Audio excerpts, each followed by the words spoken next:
Gen is back. Got the new transmission in, and it's totally awesome. Man, I can't believe how good it is. I mean, it's just like it was before the first one blew up. But yeah, the 5th gen is back. It took the dealer, see what, today is the 19th, so it was actually literally a month ago. It was October 19th when I dropped it off. I've had it back now for, oh, what's it been? Almost a week, actually. So it's back, everything seems to be running good. I had to use it. I was trying to wait the 500 miles. You know, the owner's manual says that not to tow a trailer really for 500 miles when the truck's new.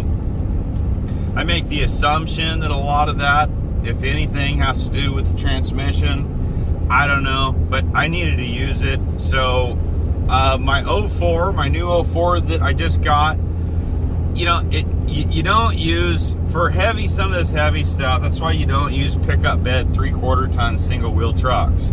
I had a little bit of a small incident. It really wasn't a big deal, but that big, huge trencher that's in my trenching video, I went to unload that, actually picked the back of the truck off the ground, and then so that removed the emergency brake from the equation, and it spit the whole truck and trailer forward about 2 feet until I got down far enough that the ramps kind of dug in and got some traction.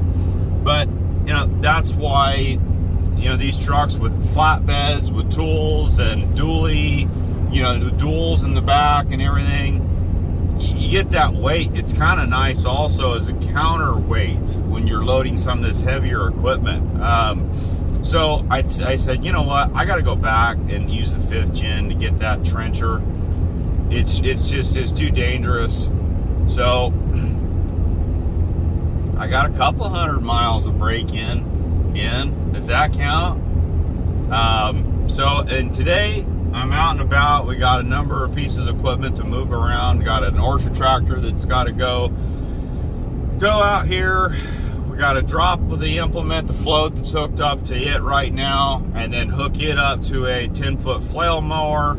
Also grab my Bobcat, my skid steer is sitting out here. The Bobcat 843 sitting out here. I got to grab it. I think I got enough room on the trailer and boogie back home. It's Saturday and go spend some time with the fam.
So I had these holes left over from when I had to cut this bar out for the cargo camera. So I had an idea. I wanted some purple lights. So I thought, you know what? Why won't that work? Why can't I fish these down here? Let's see here.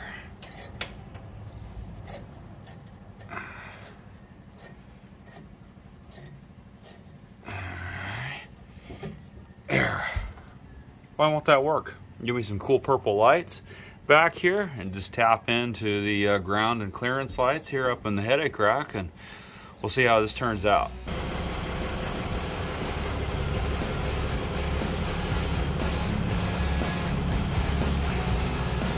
Not bad at all. Pretty cool. It's kind of blue on the screen for whatever reason, but it is very purple. Very purple. I love it. No, that's pretty cool. Pretty cool. Exactly what I was looking for.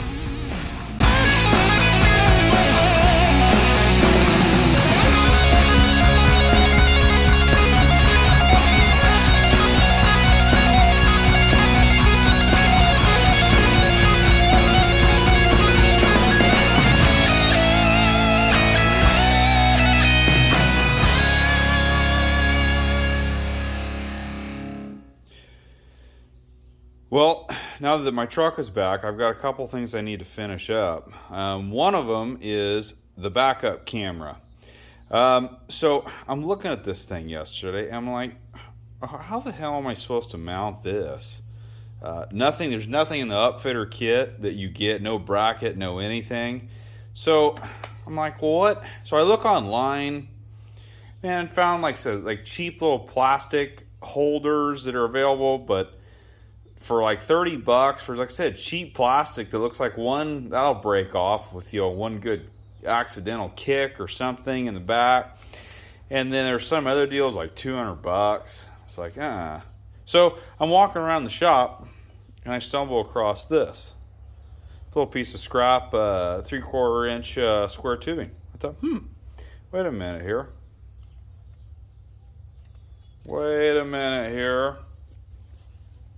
Okay, now we're getting somewhere.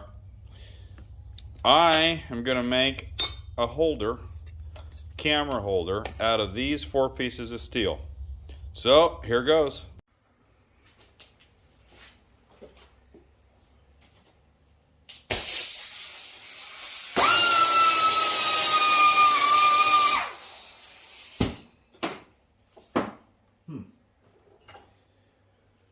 I think I don't even need all 4 pieces of metal. I think what my plan here is, let's see here. This can sit flat against there. And I was going to have this ring drop down inside there, but there's no reason really to do so. I think I'm just going to go like this with my piece of 3/4 inch pipe. And there it is, something like that. And then the plan here is stick my piece of 1 inch flat bar and weld it on something like that. And there's my camera. I think I'm actually even going to offset this just a little bit, because I've got right here where my finger is at is where the license plate light is. And so I think I don't want to block that. I'm thinking. I don't know. See what happens here.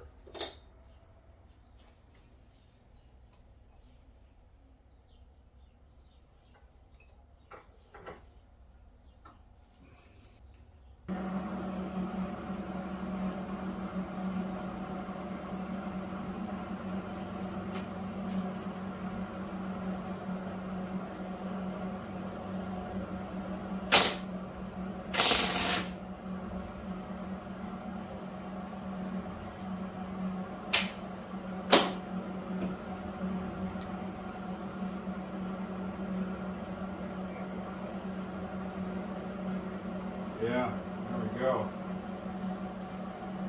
Okay. Alright, weld her up.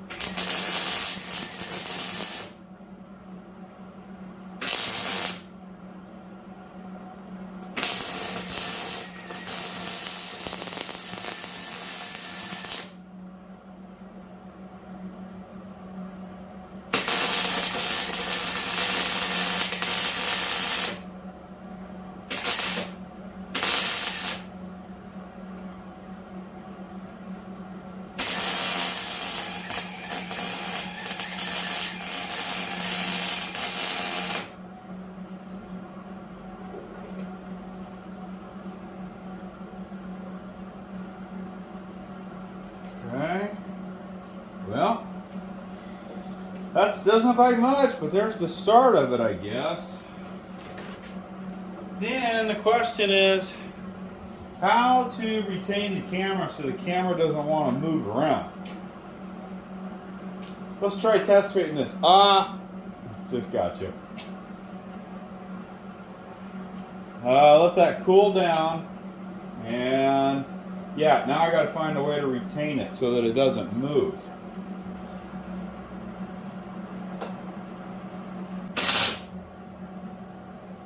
Okay, it's tacked in place. Now, the question is, I'm sure the camera should be able to slip in without an issue, huh? Okay, yeah, that's not an issue. Alright, now I gotta go test fit it and see what I think. Okay. Alright, got it in the mill here. I think what I'm gonna do is actually cut some notches in case I need to slide this thing back and forth for any reason.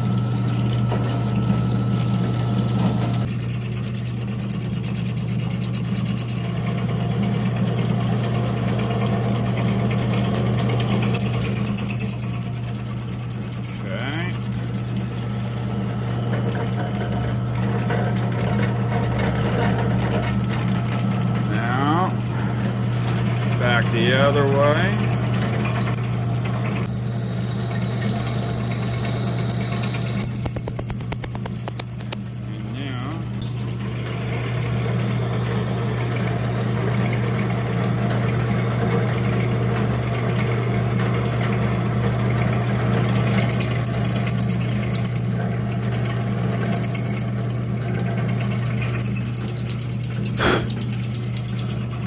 Okay.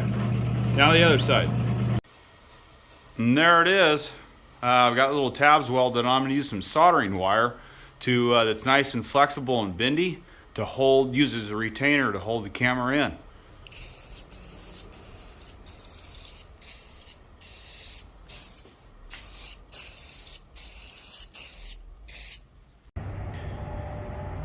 Okay, there it is, all done.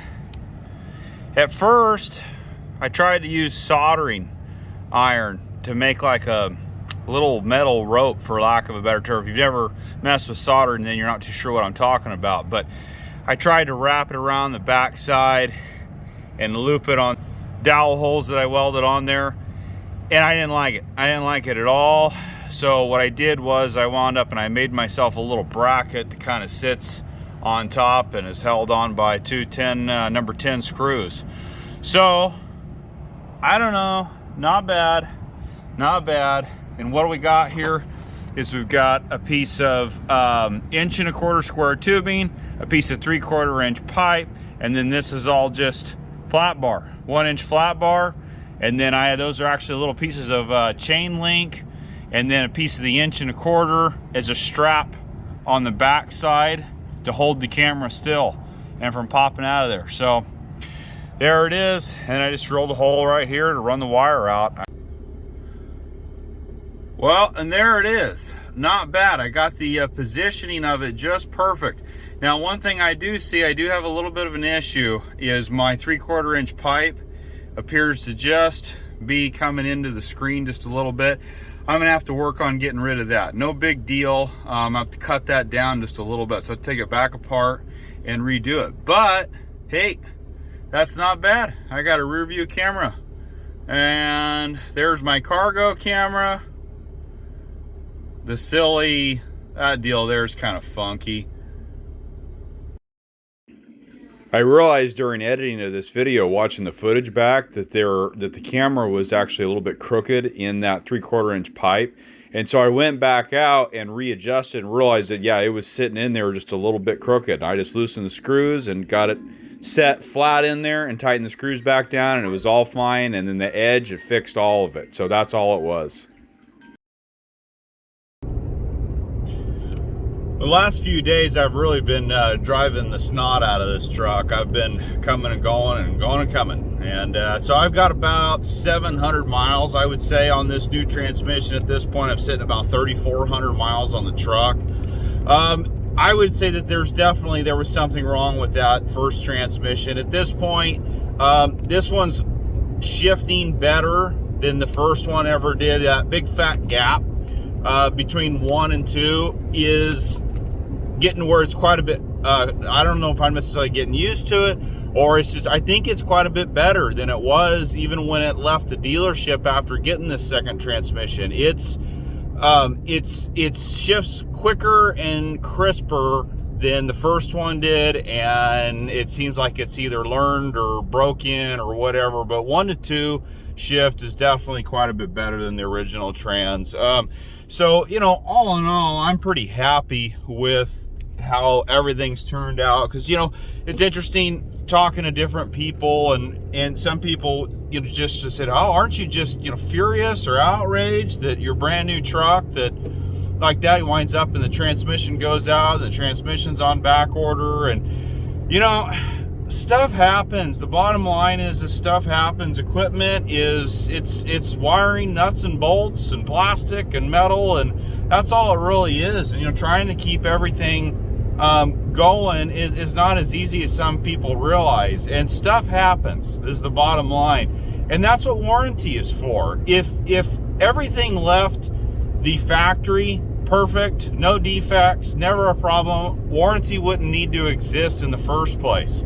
But it does to protect the consumer, and in this case, it did what it did. And you know, I did have to kind of be a little bit of a squeaky wheel on Ram. I did call Ram customer care a couple of different times and rattle their cages and inform them that I had a rental vehicle, a rental truck to replace this one while it was down. But all in all, I mean, with all the problems in the world and everything that's on back order and stuff, I'm pretty happy with how quickly they did get the transmission to the dealer that had the truck. It was about, like I said, a 3-week time period that it took them to get the transmission, and maybe a little bit, 3.5 weeks, whatever. But they got it. The dealer did an excellent job. The dealer stayed in communication with me. They stayed in communication with Ram on the parts department side, you know, wanting updates of where it was at. They took good care of the vehicle itself while it was parked.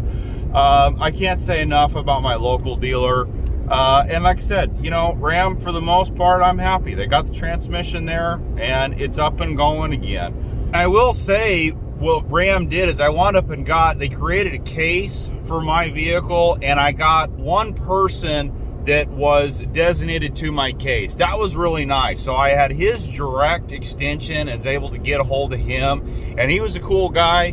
And like I said, I informed Ram that I had a rental vehicle, and, you know, I think I'm going to be getting a check to pay to cover the fees on that rental vehicle that I had to use while the truck was down, which is fair. I mean, regardless of the fact that how many trucks I have or whatnot, doesn't mean that everybody does. You know, a guy might, a plumber, a contractor, electrician, whatever, right, is he goes out and buys himself a brand new truck. He has one work truck, and there he's left with a truck that's down for 4 weeks, basically. He's absolutely going to go rent a truck. There's no doubt about it. And Ram, there was, you know, a little bit of kickback, but not bad. I had to send some paperwork and some different things to show that there was a rental involved, and I'm supposed to be getting a check in the mail. And it's not bad, because the truth is, it's not cheap to go rent a one-ton commercial truck. So all in all, I'm pretty happy with Ram's customer service on it, getting it taken care of. You know, back you were trying to get the truck to the dealer. Now, that was pretty much a joke about getting it towed in, and if you've already seen that video where I myself hauled the vehicle in, that was pretty funny. But yeah, it's like I said, I'm quite happy with with how I've been treated by Ram customer care. If you like my videos, please like and subscribe, and let's keep this channel going. I am Bobby J, and I'll see you on the next one. Thanks for watching.